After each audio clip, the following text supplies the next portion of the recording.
Hello guys, welcome to the कोंडे। तो इस साल मार्केट में कुछ कंपनियां ऐसी है, मतलब पेनी स्टॉक से यहाँ पे मल्टी बैगर बन रही है वो यहाँ पे, और ऐसा ऐसा रिटर्न दे रही है, मतलब कि जो क्रिप्टो मार्केट में भी हमको रिटर्न नहीं मिल रहा है, वो ऐसी कंपनियां हैं जो हमको इतना सारा रिटर्न दे रही है। हजार हजार 1500% का यहाँ पे रिटर्न मिल रहा है एक या दो महीने के अंदर। मतलब पेनी स्टॉक से यहाँ पे 5 और 10 रुपए का स्टॉक्स यहाँ पे कितने तक पहुंच रहा है, यहाँ पे 200 रुपए, 300 रुपए, 400 रुपए तक यहाँ पे पहुंच रहा है। तो इस साल मार्केट में बहुत ज्यादा मजा आने वाला है। तो इस वीडियो को आप एंड तक देखते रहिए। आज हम बात करेंगे इसी की तरह एक कंपनी यहाँ पे सेल मैन्युफैक्चरिंग, जो एक पेनी स्टॉक्स था और वो आज मल्टी बैगर है यहाँ पे।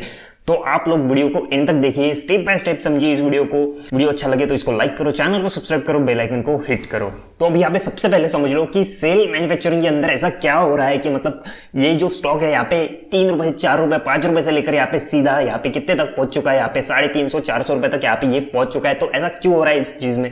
मतलब टीटीएमएल को देख लो आप, या फिर हम ब्राइटकॉम को देख ले, या फिर यहाँ पे रामा स्टील ट्यूब को देख ले। उन सब में ऐसा क्या हो रहा है कि मतलब ये धीरे धीरे करते करते 1 या 2 महीने के अंदर यहाँ पे जो है 10 रुपए, 20 रुपए यहाँ पे पेनी स्टॉक एक मल्टी बैगर बन रहा है, 300, 350 रुपए तक यहाँ पे पहुंच रहा है। तो आप लोगों ने इस सेल मैन्युफैक्चरिंग के बारे में भी ऐसी ही कुछ चीजें इसके अंदर जान लेनी है, वरना आपकी हालत इस तरीके की हो जाएगी कि मतलब जिस तरीके की बाकी लोगों की हुई है टीटीएमएल में, या फिर रामा स्टील ट्यूब में, या फिर ब्राइटकॉम के अंदर जिस तरीके की हालत हुई है, आपके भी वैसी हो सकती है। मतलब एक लगातार इसके अंदर अपर सर्किट लगना और फिर सडनली इसके अंदर लगातार लोअर सर्किट लग जाना, मतलब क्या हो जाता है यहाँ पे, काम अटक जाते हो आप लोग यहाँ पे। तो इस चीज को भी आपने अच्छी तरीके से ध्यान में रखना है। इस वीडियो को स्टेप बाय स्टेप देखो, समझो इसके अंदर ऐसा क्या हुआ है स्टेप बाय स्टेप। तो अभी देखो, सबसे पहली बात इसके अंदर इसका चार्ट देख लो। यहाँ पे जो इसका चार्ट है आप देखोगे यहाँ पे कि मतलब 2019 से लेकर यहाँ पर अगर हम पिछले 5 साल का भी यहाँ पे चार्ट देख ले तो आपको क्या देखने को मिल रहा है कि मतलब एक 3 रुपए, 4 रुपए, 5 रुपए, या फिर 50 पैसे, 60 पैसे, ऐसे इसकी प्राइस हुआ करती थी पिछले कुछ सालों में। और एकदम से यहाँ पे देखने को क्या मिल रहा है। और आपको एक चीज भी बता दूं कि ये जो यहाँ से मैं देख नहीं पा रहा हूं कि मतलब एक 2021 मार्च से लेकर 2021 नवंबर तक यहाँ पे हमको डेटा देखने को नहीं मिल रहा है। तो इस चीज की वजह क्या है? तो यहाँ पर ये ट्रेडिंग जो है, यहाँ पे ट्रेडिंग बंद थी, कंपनी के ऊपर कुछ चार्जेस लगे थे यहाँ पे। तो वो चार्जेस क्या थे, ये चीज भी आप लोगों ने यहाँ पे जान लेनी है कि मतलब एक चार्जेस यहाँ पे जब खत्म हो चुके थे तो उसके बाद में ये मार्केट में वापस से एंटर हो गई, वापस से इसमें ट्रेडिंग चालू हो गई। और एकदम से हमको यहाँ पे क्या देखने को मिल रहा है, 1 या 1.5 महीने के अंदर एक मल्टी बैगर यहाँ पे 250 रुपए, 300 रुपए, 350 रुपए के आसपास यहाँ पे इसकी प्राइस पहुंच जाना। तो ये चीज यहाँ पे क्या हुई थी? अगर आप यहाँ पे कंपनी की यहाँ पे बैलेंस शीट या फिर प्रॉफिट एंड लॉसेस यहाँ पे देख लो, तो यहाँ पे आप पहले इसकी बैलेंस शीट देख लो यहाँ पे, तो आपको क्या पता चलेगा कि कंपनी के ऊपर जो कर्जा है यहाँ पे वो 2010 से लेकर यहाँ पे 1000 करोड़, फिर 2011 में 1700, फिर 2012 में 3000 करोड़ का कर्जा यहाँ पे हो जाना, और फिर इसके बाद में यहाँ पे 2013, 14, 15 लगातार यहाँ पे 4000, 5000, 5500, 6000 तक का यहाँ पे कर्जा बढ़ जाना। ये चीज इस कंपनी के साथ हुई थी। कर्जा लगातार यहाँ पे कंपनी का बढ़ रहा था। डेट बर्डन जो है बहुत लगातार यहाँ पे कंटिन्यूसली जो है हर साल यहाँ पे दुगना हो रहा था यहाँ पे। तो ये चीज हो रही थी यहाँ पे कब तक? 2019 तक यहाँ पे। और जैसा कि मैंने आपको बताया था चार्ट के अंदर कि मेरे को मार्च 2021 से लेकर नवंबर 2021 तक यहाँ पे ट्रेडिंग देखने को नहीं मिली थी, वो इसी चीज से मिली थी, मतलब इसी चीज की वजह से नहीं मिली थी देखने के लिए। तो यहाँ पर एक्चुअल में हुआ क्या था कि कंपनी के ऊपर यहाँ पे जो कर्जा था यहाँ पे, तो सीधा यहाँ पे केस हुआ था कंपनी के ऊपर। यहाँ पे जो मिनिस्ट्री ऑफ कॉर्पोरेट अफेयर्स है यहाँ पे, उसके ऊपर उसकी तरफ से एक केस बना था, जिस वजह से यहाँ पे कंपनी जो है वो 4000 करोड़ का कर्जा जो है वो यहाँ पे डिफॉल्ट कर गई थी। तो ये ऐसे में ये केस जो यहाँ पे जिन जिन बैंकों से इसने कर्जा लिया था वो सीधा क्या हुआ यहाँ पे कि वो एनसीएलटी में चली गई। एनसीएलटी प्लेटफॉर्म क्या होता है, आप एक बार YouTube पे किसी भी चीज का सर्च कर लोगे तो आपको पता चल जाएगा कि एनसीएलटी एक्चुअल में क्या होता है। तो यहाँ पे जो 4000 करोड़ का कर्जा है वो यहाँ पे डिफॉल्ट कर गई थी। तो इसी वजह से ये केस जो है वो एनसीएलटी में चला गया था। तो एनसीएलटी में जब चला गया तो कंपनी जो है यहाँ पे, कंपनी जब केस एनसीएलटी में चला जाता है किसी भी बैंक की तरफ से, तो वो बैंक इसको पूरी पूरी यहाँ पे जब्त कर सकती है। उस कंपनी की जो एसेट्स होते हैं कंपनी को यहाँ पे बंद भी कर सकती है। लेकिन इस बारे में ऐसा नहीं हुआ। यहाँ पर क्या हुआ कि सीधे सीधे यहाँ पर जो कर्जा यहाँ पे चुका नहीं पा रही थी ये कंपनी, बहुत सारी बैंकें थी। और बैंक कौन सी थी इसमें? सारी की सारी पीएसयू बैंक थी, सारी की सारी गवर्नमेंट बैंक थी, SBI, Punjab National bank, Indian overseas bank, ऐसी सारी की सारी यहाँ पे बैंक्स थी। तो जब ये केस एनसीएलटी में चला गया तो कंपनी सारी की सारी बैंकों के हाथ में आ गई। बैंक ने क्या किया यहाँ पे कि बैंक ने यहाँ पे जो है सीधे के सीधे यहाँ पे प्रोमोटर्स जो इसके वो बदल दिए। आपको एक चीज दिखा दूं, यहाँ पे जो इसके प्रोमोटर्स है, जो इन्वेस्टर्स है, वो अभी फिलहाल के कंडीशन में बदल चुके हैं। यहाँ पे जो प्रोमोटर्स जो यहाँ पे हुआ करते थे पहले में, वो यहाँ पे जो है सलूजा फैमिली जो है यहाँ पे हुआ करती थी, या फिर आप कह सकते हो यहाँ पे Shiv Narayan investment private limited यहाँ पे जो कंपनी है वो यहाँ पे इसके प्रमोटर्स हुआ करते हैं, और इनके प्रमोटर्स के पास यहाँ पे 18.55% यहाँ पे स्टेक्स होल्डिंग हुआ करती थी। कब? 2019 से पहले की बात है, ये 2020 तक यहाँ पे पकड़ लो आप। लेकिन उसके बाद में जब जिस तरीके की ये केस हुआ यहाँ पे एनसीएलटी में चला गया, ये केस जो है या इस कंपनी के बारे में डेट बर्डन जो बढ़ गया था उसके बारे में, तो ये सीधी सीधी कंपनी जो है वो यहाँ पे प्रोमोटर चेंज हो गए, यहाँ पे इसके मैनेजमेंट चेंज हो गए। जब इसके प्रोमोटर चेंज हो गए यहाँ पे 2021 के मार्च तक, यहाँ पे जो प्रोमोटर चेंज होने के बाद जो यहाँ पे शेयर होल्डिंग पैटर्न है वो आपको देखने को मिल रहा है कि 75% यहाँ पे स्टेक्स होल्ड किए गए हैं जो अब तक है यहाँ पे। तो ये सीधी सी बात है, यहाँ पे प्रोमोटर्स चेंज किए गए एनसीएलटी में केस जाने के बाद में यहाँ पे, तो पूरा का पूरा यहाँ पे मैनेजमेंट बदल चुका है अभी। और जो जिस तरीके की मैंने कहा था कि इसके अंदर जो है State Bank of India, Indian Bank, Punjab National Bank, Union Bank, इन सभी बैंकों ने इस कंपनी को कर्जा दिया था जो कंपनी इनका चुका नहीं पाई। इसी वजह से जो है अभी हमको यहाँ पे डीआईएस में देखने को मिल रहा है कि इनका हिस्सा है इसके अंदर। ये सारी की सारी गवर्नमेंट बैंक है, UCO bank, Indian overseas bank, central bank of India, ये सारी की सारी Indian bank, state Bank of India, इनके नाम को अभी यहाँ पर 23.56% यहाँ पे स्टेक्स ये कंपनी ये बैंक जो है यहाँ पे होल्ड करती है। और आपको एक चीज यहाँ पे खास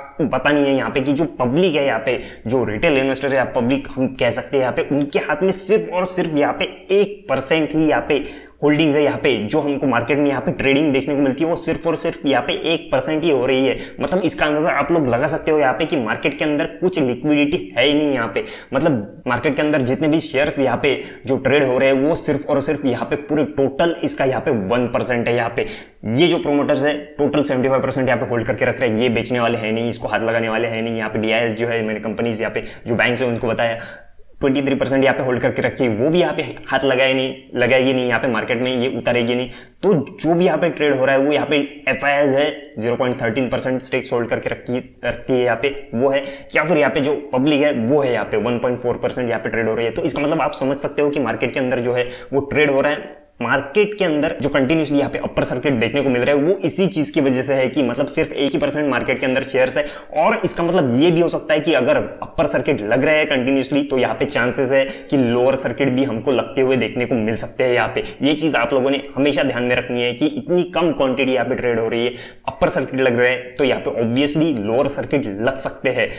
किस तरह के? सेम टीटीएमएल के अंदर जैसे हमको देखने को मिलते हैं, टीटीएमएल में फिर यहाँ पे रामा स्टील ट्यूब के अंदर यहाँ पे देखने को मिले थे, मतलब कंटिन्यूसली अपर सर्किट यहाँ पे लगे थे टीटीएमएल, रामा स्टील ट्यूब। और जो मैंने कल वीडियो बनाया था ब्राइटकॉम के अंदर, उसके अंदर भी हमको सेम यहाँ पे कंटिन्यूसली अपर सर्किट के बाद जो एक पेनी स्टॉक से ये सारे के सारे टीटीएमएल हो या फिर रामा स्टील ट्यूब हो या फिर ब्राइटकॉम हो, ये पेनी स्टॉक से यहाँ पे हुआ करते जो मल्टी बैगर बने कंटिन्यूसली अपर सर्किट और बाद में हमको लोअर सर्किट देखने को मिले।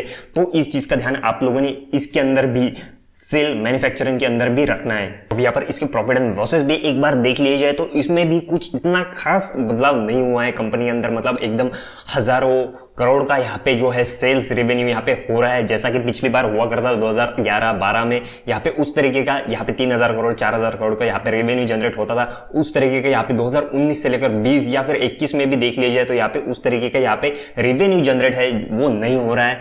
उल्टा यहाँ पे जो नेट प्रॉफिट है वो यहाँ पे लॉस में जा रही है कंपनी। या फिर आप लोग एक चीज यहाँ पे ये भी देख सकते हो कि हमको यहाँ पे क्या देखने को मिल रहा है कि 2500 करोड़ का यहाँ पे सिर्फ और सिर्फ नेट प्रॉफिट हो रहा है यहाँ पे। तो ये चीज कहाँ से आई है? तो ये चीज यहाँ पे अदर इनकम से आई है यहाँ पे। तो अदर इनकम किस तरीके की हो सकती है यहाँ पे कि एसेट सेलिंग भी यहाँ पे हो सकती है, जैसा कि यहाँ पे कंपनी के प्रोमोटर्स यहाँ पे चेंज हो चुके हैं। यहाँ पे जो एक कंपनी के ऊपर कर्जा हुआ करता था वो यहाँ पे एनसीएलटी में जाने के बाद यहाँ पे जो कुछ यहाँ पे एनसीएलटी की तरफ से यहाँ पे आदेश मिले हैं कंपनी को, उस वजह से यहाँ पे जो अदर इनकम हमको देखने को मिल रही है ये उसी का नतीजा है कि यहाँ पे जो प्रॉफिट हमको नेट प्रॉफिट मिल रहा है यहाँ पे 2500 करोड़ का यहाँ पे देखने को मिल रहा है। तो ये चीज भी आप लोगों ने यहाँ पे ध्यान में रखनी है। कंपनी अभी भी यहाँ पे नेट प्रॉफिट इसका एक्चुअल कैलकुलेट किया जाए तो वो अभी भी घाटे में ही है कंपनी। लेकिन आप लोगों ने इस चीज का भी यहाँ पे ध्यान में रखना चाहिए कि प्रमोटर्स यहाँ पे टोटली चेंज हो चुके हैं, यहाँ पे जो मैनेजमेंट है यहाँ पे टोटली चेंज हो चुका है। आने वाले 3 या 4 क्वार्टर जो होते हैं, सीधी बात कर ली जाए यहाँ पे कि कंपनी के अगले 1 साल के यहाँ पे जो क्वार्टरली रिजल्ट्स है यहाँ पे 4 क्वार्टर के रिजल्ट्स देख लिए जाए तो वो जब तक हमको यहाँ पे एक्चुअल में पता नहीं चल जाता कि कंपनी किस तरीके की यहाँ पे ग्रोथ कर रही है,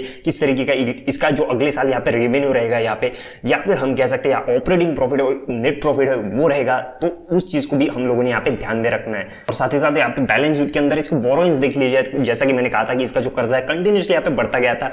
5,000 करोड़ 5,500 करोड़ तक यहाँ पे बढ़ता गया था। लेकिन इसकी जब एनसीएलटी में यहाँ पे कंपनी के प्रोमोटर्स यहाँ पे चेंज हो चुके हैं, यहाँ पे उसके बाद में जो हमको कर्जा है यहाँ पे कंटिन्यूसली यहाँ पे कम होते दिखाए, एकदम से बहुत ही ज्यादा कम होते हुए दिखाए। यहाँ पे 5,000 5,500 करोड़ से यहाँ पे एकदम 3,500 करोड़, और फिर अभी 1,000 करोड़ ही इसके ऊपर जो कर्जा है वो बचा हुआ है। तो इसके अंदर डेट रिड्यूस हो रहा है, ये भी एक अच्छी बात है इसके अंदर। तो अभी एट द कंक्लूजन तो सीधी बात अब यहाँ पे ये आती है कि इसके अंदर इन्वेस्ट करना है या नहीं। तो सीधी बात मैं यहाँ पे बता दूं कि कंपनी के अंदर जो है, मैंने जैसा कि अभी थोड़ी देर पहले कहा था कि कंपनी का जो एक नेक्स्ट क्वार्टर हम यहाँ पे या फिर कह सकते हैं या फिर नेक्स्ट ईयर के फर्स्ट और सेकंड क्वार्टर के भी यहाँ पे रिजल्ट्स देख ले हम कि किस तरीके के वो रिजल्ट जो है यहाँ पे हमको देखने को मिलते हैं। मतलब कब की बात कर रहा हूँ मैं, अभी नेक्स्ट क्वार्टर जो आएगा या फिर उसकी बात करूँ जो नेक्स्ट क्वार्टर होगा उसकी बात मैं कर रहा हूँ यहाँ पे, कि उसकी जो रिजल्ट्स है एक बार यहाँ पे देख लिया जाए तो उसमें एक आइडिया आ जाएगी कंपनी एक्चुअल में किस तरीके का ग्रोथ कर रही है, किस तरीके का इसका ऑपरेटिंग प्रॉफिट हो रहा है, किस तरीके का यहाँ पे इसके नेट प्रॉफिट हो रहा है। वो चीज यहाँ पे देख ली जाए तो हमको एक आइडिया आ जाएगा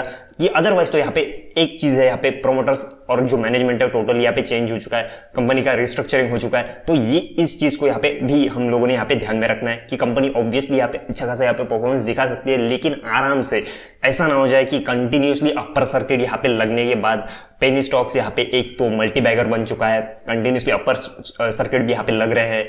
ऐसा ना हो जाए कि आप अभी इसके अंदर इन्वेस्ट करो, जो एक्चुअल प्राइस इसकी कितनी है अभी 342 इसकी प्राइस अभी चल रही है, आप इस पॉइंट पे आके इसके अंदर इन्वेस्ट कर लो और कल या परसों ही इसके अंदर कंटिन्यूसली यहाँ पे लोअर सर्किट हमको देखने को मिले।